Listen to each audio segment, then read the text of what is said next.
السلام علیکم ورحمۃ اللہ وبرکاتہ۔ ایک بھائی کی طرف سے سوال آیا ہے کہ ناستک لوگ یہ کہتے ہیں کہ اللہ تبارک و تعالیٰ کی سزائیں اور دنڈ اتنے کٹھور اور اتنے سخت کیوں ہیں، قبر میں عذاب اور جہنم میں عذاب، تو اس طرح کی باتیں کیوں ہیں؟ تو سب سے پہلی بات یہ ہے کہ اگر وہ ناستک ہے تو اسے سوال کرنے کا کون سا حق پہنچتا ہے؟ اس کے نزدیک تو خدا ہے ہی نہیں، کوئی گاڈ نہیں ہے، کوئی کریٹر نہیں ہے، تو آخر وہ سوال کس سے کر رہا ہے؟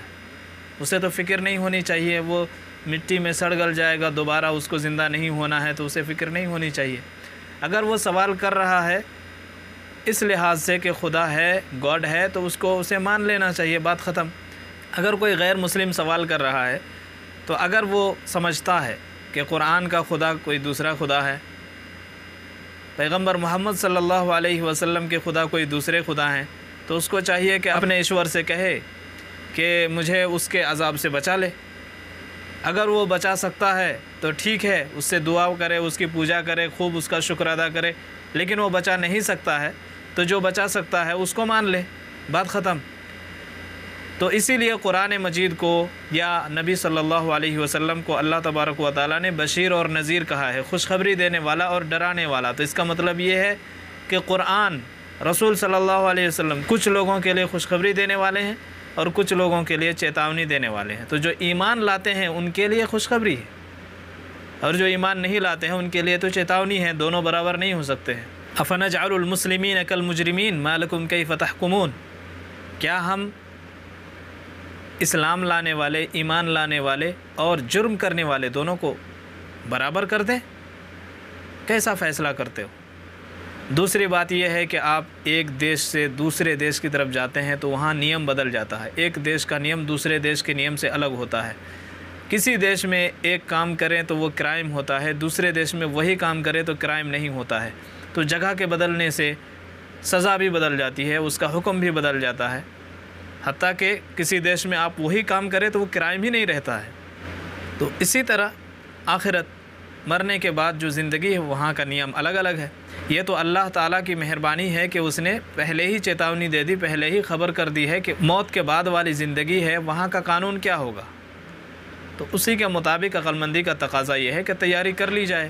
تیسری بات یہ ہے کہ کفر اور شرک سب سے بڑا جرم ہے، یہ اسی کریٹر کا بنایا ہوا قانون ہے، نیم ہے۔ تو اس نے جب کہہ دیا تو اب کسی کو کوئی ادھیکار نہیں ہے، کوئی اس کے پاس پاور نہیں ہے کہ وہ اس نیم کو چینج کر دے۔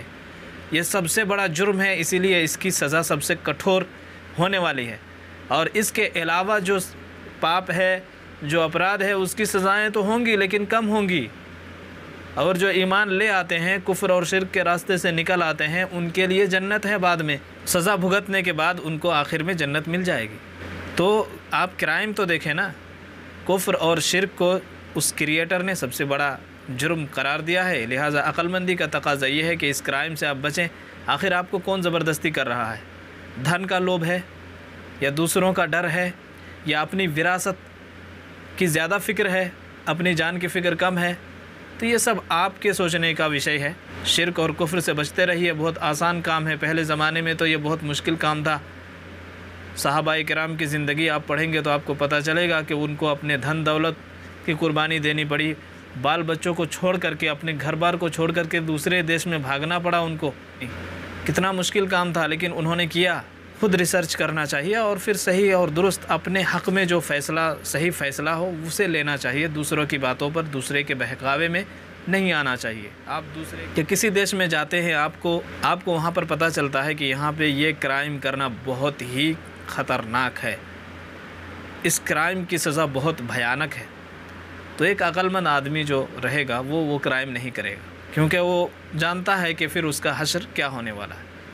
تو جب آپ کو پتہ چل گیا ہے اس کرائم کی سزا بہت بھیانک ہے، تو آپ کرتے کیوں ہیں؟ کون فورس کر رہا ہے آپ کو؟ تو لاجک تو یہی ہے نا کہ آپ کو جب پتہ چل جائے کہ اس کرائم کی سزا بہت بھیانک ہے تو آپ وہ کریں ہی نہ۔ پانچویں بات یہ ہے کہ اللہ تبارک و تعالیٰ کی ذات انصاف والی ذات ہے، نیائے کرتی ہے۔ وہ کیسے؟ جس طرح سے جہنم کی سزائیں کٹھور ہیں، اس سے کئی گنا بڑھ کر کے جنت کے انعام ہیں، جس میں دودھ کی ندی بہتی ہے، جس میں شہد کی ندی بہتی ہے، شراب کی ندی بہتی ہے، میٹھے پانی کے چشمے اور جھرنے ہیں، بڑے بڑے محل ہیں، پھل فروٹس ہیں، حور ہے، اس چھوٹے سے جیون میں آپ نے جو کرم کیے، ٹوٹے پھوٹے، ایمان لایا، نیک عمل کیا، اس کا اتنا بڑا بدلہ اگر ہے تو ظاہر ہے کہ اس کے اپوزٹ سائڈ میں چلنے کی صورت میں آپ کو کٹھور سزا بھگتنی پڑے گی۔ تو آپ اتنے بڑے انعام کو چھوڑ کر کے آپ اس طرف کیوں جا رہے ہیں؟ تو یہ تو آپ کو سوچنا چاہیے۔ آخری بات یہ ہے کہ اس جیون میں بھی اللہ بار بار موقع دیتا ہے، آپ کو بار بار آپ کو توبہ کرنے کا، معافی مانگنے کا اوسر پردان کرتا ہے تاکہ آپ معافی مانگ لیں۔ اس نے یہ نہیں کہا ہے کہ اتنے اپرادھ کرو گے، اتنے پاپ کرو گے تو ہم معاف نہیں کریں گے، نہیں، اس نے معاف کرنے کی خوشخبری دی ہے کہ آپ جب بھی معافی مانگو میں معاف کرنے کے لیے تیار ہوں۔ ایک بار پھر سے ساری باتوں کو دہرا دیتا ہوں۔ پہلی بات یہ ہے کہ اللہ کے پیغمبر صلی اللہ علیہ وسلم کا جو میسج ہے وہ کچھ لوگوں کے لیے خوشخبری ہے، کچھ لوگوں کے لیے چیتاونی ہے۔ تو آپ خود سے ہی ڈیسائیڈ کریں کہ آپ کے لیے آپ اسے کیا بنانا چاہتے ہیں، اپنے لیے چیتاونی بنانا چاہتے ہیں یا خوشخبری بنانا چاہتے ہیں۔ دوسری بات یہ ہے کہ ہر دیش کا نیم الگ الگ ہوتا ہے، آخرت کا جو نیم ہے وہ اسی کے مطابق فیصلہ کیا جائے گا، اسی لیے آپ کو خود ہی فیصلہ کرنا ہے، ڈیسائیڈ کرنا ہے کہ آپ اپنی حالت کیا بنانا چاہتے ہیں آخرت کی زندگی میں۔ تیسری بات یہ ہے کہ اسی کریٹر نے کفر اور شرک کو سب سے بڑا جرم قرار دیا ہے، اس لیے آپ خود ہی غور فکر کریں کہ آپ کو کون بہکا رہا ہے اور کون آپ کو سیدھے راستے سے بھٹکانے کی کوشش کر رہا ہے، آپ خود ہی اپنا فیصلہ کر سکتے ہیں۔ چوتھی بات یہ ہے کہ اگر کوئی جرم، کوئی کرائم آپ کو بھیانک لگتا ہے، اس کی سزا بہت بھیانک لگتی ہے، تو لاجک یہی کہتی ہے کہ آپ اس کرائم سے دور رہیں جب آپ کے پاس پاور ہی نہ ہو اس کے چینج کرنے کا۔ پانچویں بات یہ ہے کہ جس طرح سے جہنم کی سزائیں بہت زیادہ کٹھور ہے، اسی طرح جنت کے انعام اس سے کئی گنا زیادہ بڑے ہیں اور بہت ہی زبردست ہیں۔ اسی لیے آپ کو خود ڈیسائیڈ کرنا ہے کہ آپ کون سا راستہ چننا چاہتے ہیں۔ آخری بات یہ ہے کہ اس جیون میں وہی خدا، وہی اللہ بار بار آپ کو موقع دیتا ہے، اوسر پردان کرتا ہے کہ آپ توبہ کریں، آپ معافی مانگیں۔ تو آپ کو چاہیے کہ اس موقع کا فائدہ اٹھائیں اور اپنی پرانی زندگی سے معافی مانگیں، پرانی زندگی میں جو کچھ آپ نے پاپ کیے، اپرادھ کیے، معافی مانگیں اور آئندہ آنے والی زندگی آپ اچھی گزارنے کی کوشش کریں۔ امید ہے کہ آپ کو ہمارا جواب پسند آیا ہوگا، سمجھ میں آیا ہوگا۔